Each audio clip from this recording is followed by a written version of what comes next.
ठाणे विधानसभा मतदारसंघात special intensive revision अर्थात विशेष मतदार यादी पुनरीक्षण मोहिमेला प्रत्यक्ष सुरुवात झाली असून नागरिकांनी आपल्या घरी येणाऱ्या बूथ लेवल ऑफिसर यांना पूर्ण सहकार्य करून मतदार नोंदणी प्रपत्र तातडीनं भरून द्यावेत असं आवाहन नोडल अधिकारी तथा निवासी नायब तहसीलदार दिनेश पैठणकर यांनी केलं आहे।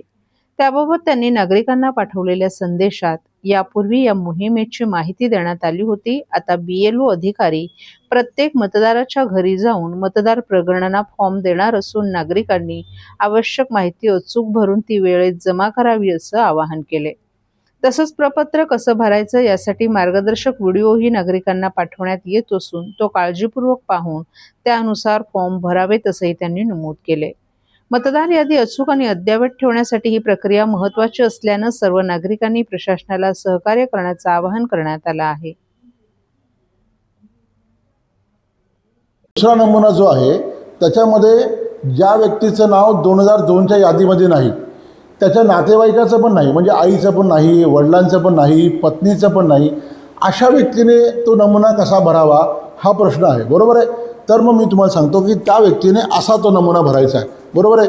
जेव्हा तुम्हाला तो एन्युमरेशन फॉर्म मिळतो तेव्हा तुमची इथे माहिती आलेली असते।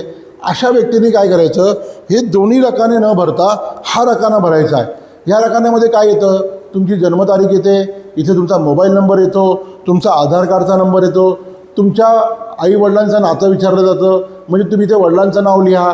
वडिलांचं नाव लिहिल्यानंतर वडिलांचा नंबर जर माहिती नसेल, आधार कार्डचा नंबर, इलेक्शन कार्डचा, तर टाकायची गरज नाही, फक्त नाते लावावं की मुलगा आहे म्हणून, आणि ते खाली आईचं नाव टाकावं, तिचं पूर्ण नाव टाकावं, आणि हा फॉर्म केवढा हा रकाना भरावा।